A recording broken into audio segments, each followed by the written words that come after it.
Raffy Tulfo sa gitna ng pagdinig kaugnay ng isyong kinasasangkutan daw. Sabi ni Jay Guevara, kaya sana sa lahat ng viewers kapag nagsabaliktaran sila, Mga ayun! pulis Bulacan. Lagi kong sinasabi yan sa kanila eh. Yung mga yan, mukhang views yan. Kung asa ng views, andyan yung mga yan. Tama si Jay Guevara. Kung saan ang alon, andyan yung mga yan. Kayo, pag nagbaliktaran, huwag nyo na suportahan. Tingnan nyo yung tao. Ano ba tayo niya ito sa mundo? Tayong views ba ito?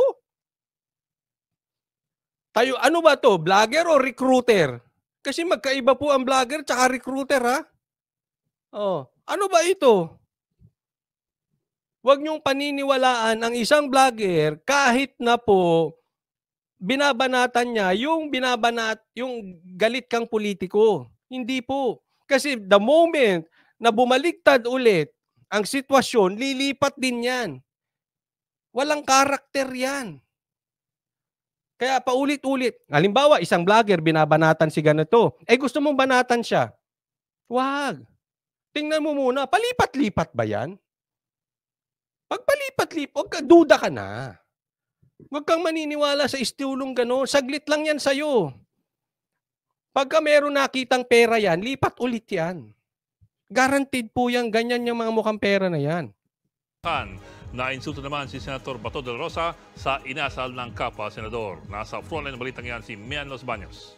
Pag pulis ang may kasalanan, binibaby-baby. Pero pag ordinaryong maliit na mamamayan natin, agad-agad nakukulong. Ito Pasensya na po, Senator Tulfo.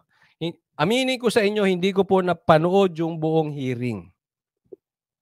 At dumating po si Tulfo sa punto na sa aking pananaw lang naman, ay sabi ko, okay, at least meron na tayong nasa media na nakikipaglaban. Pero kalaunan, na-OA yan ako sa'yo, Tulfo. Ang OA mo. Hindi mo kailangan laging sinesermon. Ang tatandaan ninyo, Senate hearing yan. In aid of legislation. Okay, hindi ko po sinasabi ulit na walang kasalanan itong mga pulis na ito. Posible nga sila talaga ay guilty. But that is not the issue. Tatandaan po natin, an accused is considered innocent until proven guilty. Kaya ayaw ko ng mga Senate hearing na yan eh. Pag binakbakan ka dyan, binakbakan ka at hindi ka magaling sumagot, yari ka na. Paano kung wala ka talagang nagawang kasalanan? Tapos babakbakan ng ganyan. Dinapahiya ka na. Tatandaan po natin, mga pulis din po yan. Uniform men eh. Paano re-respetuhin ng taong bayan kung binabastos yung mga senador? Bastos ka, Senator Tulfo eh. But anyway, hindi ko lagad napanood kung bakit siya naggagalaiti ng ganyan. Pero parang napapadalas na ata yung tantrums mo. Tulfo ha? Ulitin ko, hindi ko napanood ng buo. Pero marami na po kasi akong napapanood. Pasensyahan nyo na kung mali po ako ng opinion dahil ang mga napapanood ko yung mga ganitong cut-cut lang. Parang lagi kang nagtatantrum. Naghiwalay ba kayo ng syota mo? Hindi, nagtatanong lang. Kasi parang ang dami mong pinapagalitan pirmi. Tandaan mo, hindi ka na vlogger. Sa vlogger, okay lang yan, bakbakan mo eh. Bakbakan mo sa channel mo. Pero dyan, senator ka na, pulis po yan. Hindi ko pinagtatanggol kung tama sila o mali. Ang pinagtatanggol ko rito, yung karapatan na hindi naman dapat nagpapahiya lagi ng tao dyan. Hindi pagka-OA. Sorry po, Senator Tulfo. Yan ang tingin ko sa'yo, OA. Malas, sinasalvage pa. O matatagpuan na ng patay. Ito ang sinabi ni Senador Raffy Tulfo sa pagdinig Coach Oli, paano kung talaga may kasalanan yung pulis? Di bigyan sila ng pagkakataon makapagpaliwanag. Di ipakulong mo, kung gusto mo, bitayin mo pa eh.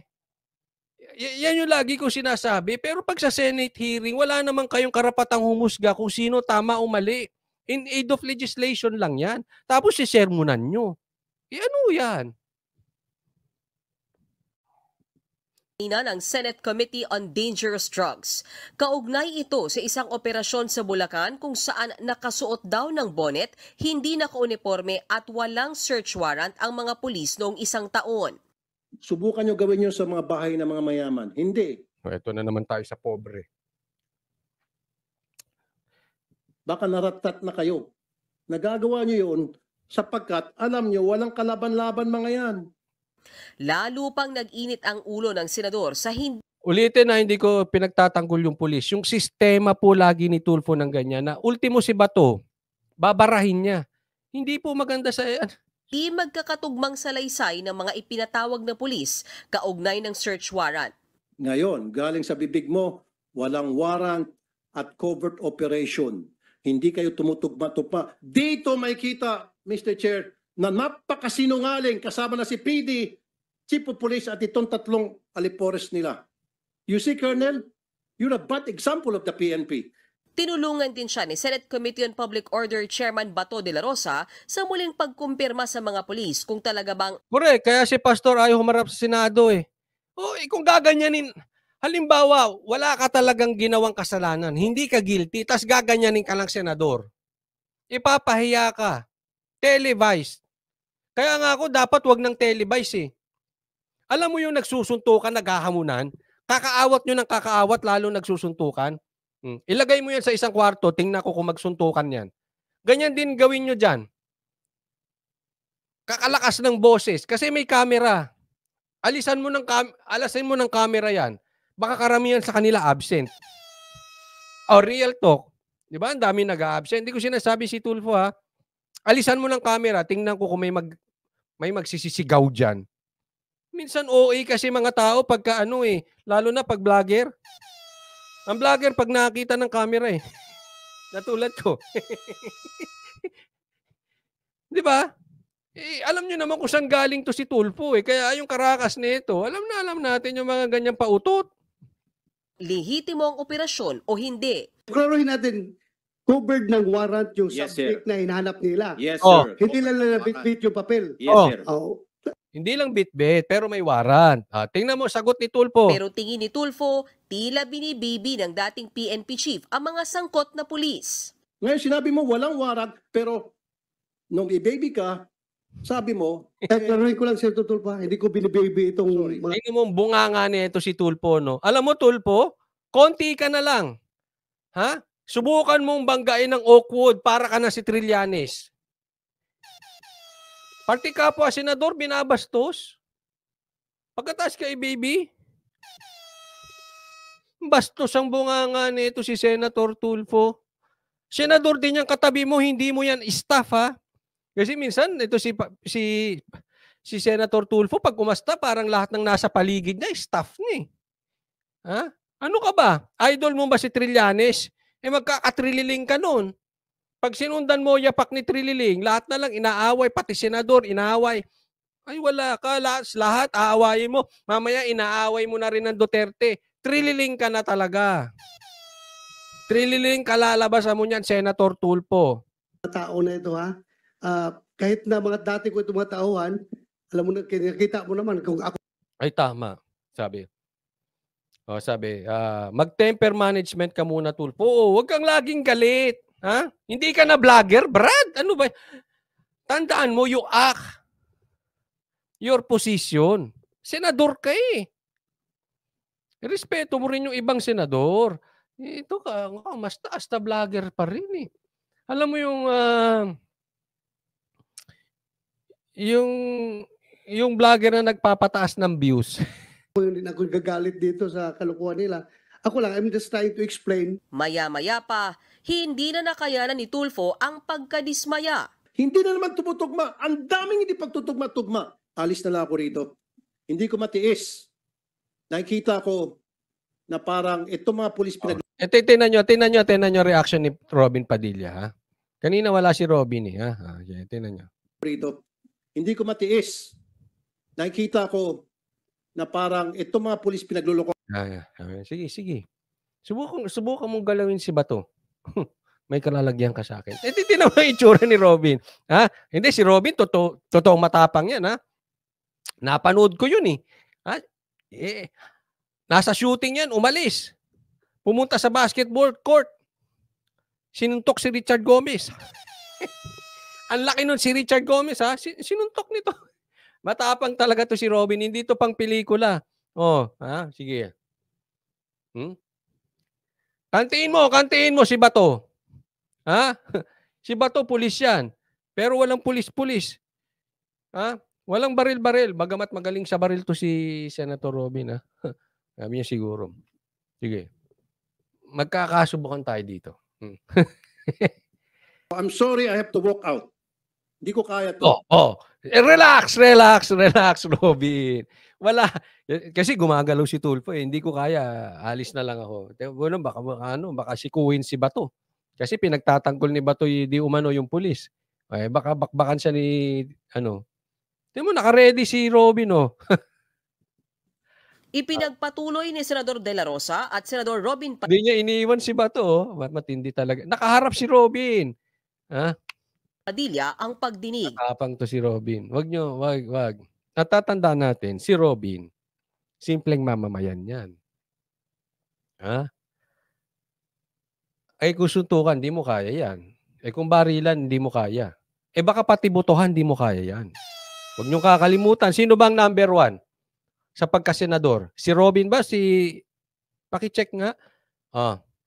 Sino bang nag-number 1? Si Robin o si Tulfo? Sila magkalaban 1 and 2 eh. Sinong nauna? But anyway, kung nauna si Tulfo, hindi nalalayo si Robin. Number 1 si Robin, Number 1 si Robin. Kahit sa mong dalhin, si Robin tahimik lang. Pagwapuhan, lulubog ka dyan. Lalo ka nilubog doon. Pagalingan. Ba magaling yan? Sa tapang, naku matapang yan. Si Robin nga lang ang nanindigan para kay pastor eh. Barilan. Alaga na dyan. Suntukan na alanganin ka dyan. Botohan? Naku. Robin for Vice President. Oy! Pag nag-tandem yan, isang number 1 sa senador, tapos BP Sara, Robin, tapos ka Tulfo. Huwag kang magbida-bida para dyan sa oposisyon. Baka kasi, oposisyon, para dyan sa kung ikaw man ay kuhanin ng mga tambaluslos ng bayan na ito as their standard bearer kasi hindi sila mananalo, kukuha sila ng isang Tulfo. Mahirap, sir. Real talk lang po tayo, ha. Hindi mo na kailangan ng talino dyan. Hindi mo kailangan abogado, doktor, expert ka. Pag pinagsama mo ang boto ng Vice President na 32 million at isinama mo sa number 1 nanalo ng pagkasenador, hindi nyo kayang tibagin yan. Kung patas ang laban, except gagamitin nyo ang pera ng taong bayan, magbabayad kayo ng vlogger para dungisan si Sara at si Robin. Na ngayon, yan ang nangyayari. Yun ang problema natin dito. Kasi kung talagang imano,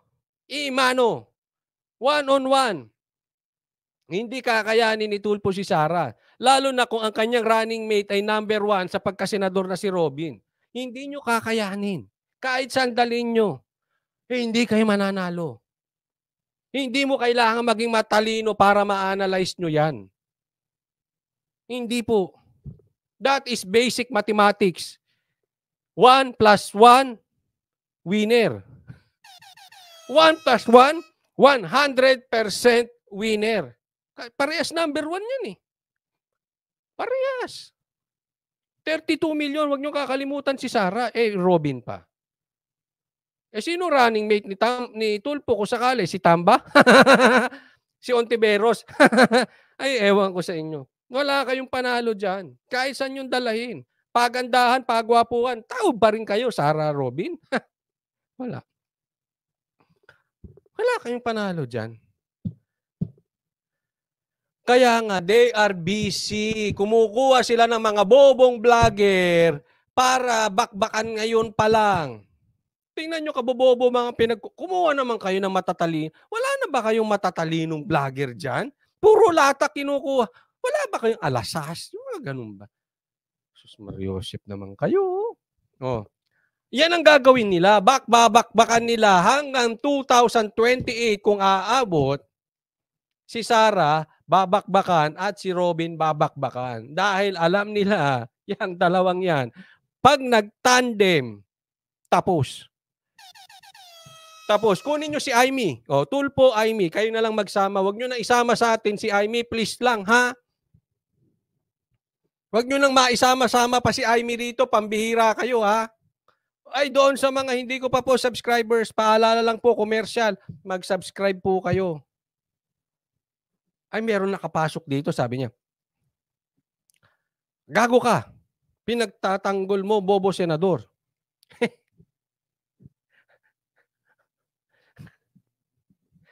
May nagalit tuloy sa akin. Pinagtanggol ko lang yung bobong senador. Pero yung bobong senador na tinatawag ninyo, insecure kayo. Pag kaya nang ay, so sabi ko sa inyo, may kalalagyan kayo. Ngayon palang finish na. Finish. Sara Robin, finish! Finish! Nakikilata ako na kawawa na naman ang mga nagkakanlong ng mga rebelde. Tandaan nyo, ha? Parehas galit sa rebelde yan. Sara Robin, parehas galit sa rebelde. Nakaw! Ha? Nanggagalaiti na naman yung mga may mga alagang rebelde, yung mga recruiter ng NPA. Nakaw! Ayaw nilang payagan yan. Galit na galit sa ano yan. Galit na galit sa mga rebelde yan. Nakaw. Tapos kayo dyan. Dito nilinaw ni Bato na hindi binibibi ang mga sangkot na pulis. Wala akong bias dito. Ayan, dyan na nag-walk out na po si patingin-tingin lang si Robin, parang mananapak eh. Oh.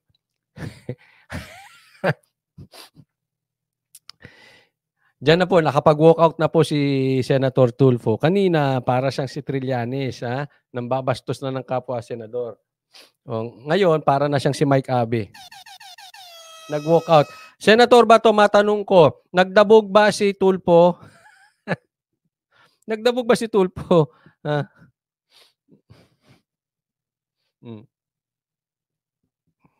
Kahit na sabihin nyo, dati akong chief PNP. Ako lang, fair lang ako.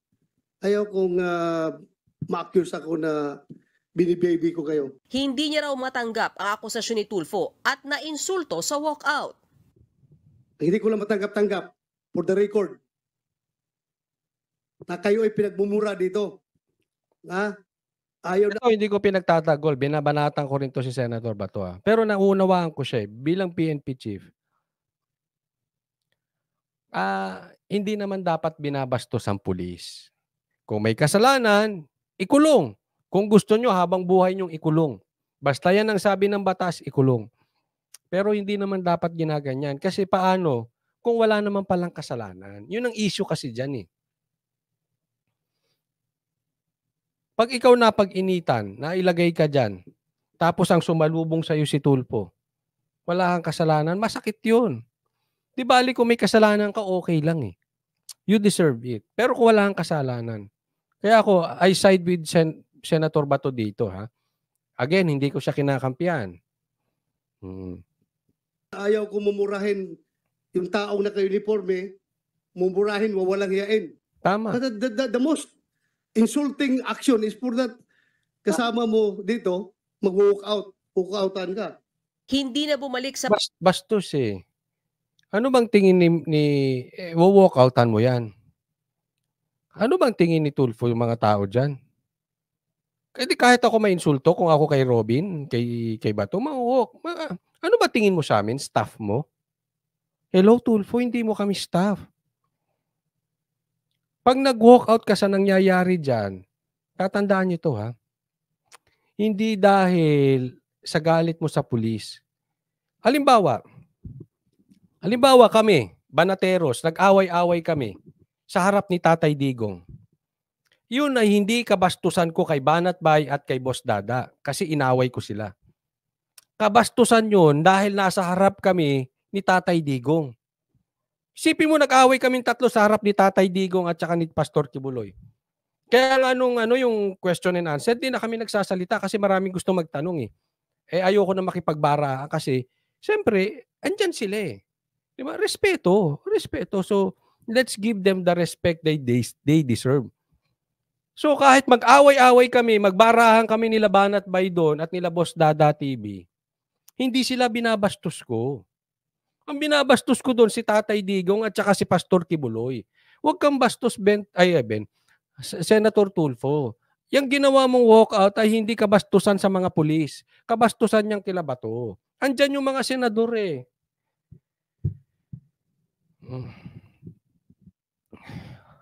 Hindi mo sila staff. Ginaya mo naman si Mike Abe. Tinapon ba niya yung mic niya? Nagdabog ba? Hindi ko nakita kung nagdabog yan eh. O, nagtapon ng mic. No? Pero yung walkout Abe, ginaya niya. Pagdinig si Tulfo, ipagpapatuloy naman ang pagdinig sa ibang Sabi dito, ipatulfo na yan si Tulfo. Huwag mo naman ako ipatulfo. Baka ako naman ipatulfo mo ha. Oh. Magdadabog ako. Baka sabihin threat. Hindi po, joke lang yun. Ha? Hindi. Ako po, sinasabi ko ang karapatan. Pero hindi ko po i-disrespect yan. araw. Sabi dito, may general, may colonel, may napolcom, etc. Correct. May senator pa. Ano ba naman, Tulfo? Ha? Dapat, ikaw bilang senador, you act like one. Kahit bastos, ito doon mo makikita ang karakter ng tao. Kahit bastos lahat ng kausap mo, you maintain your character.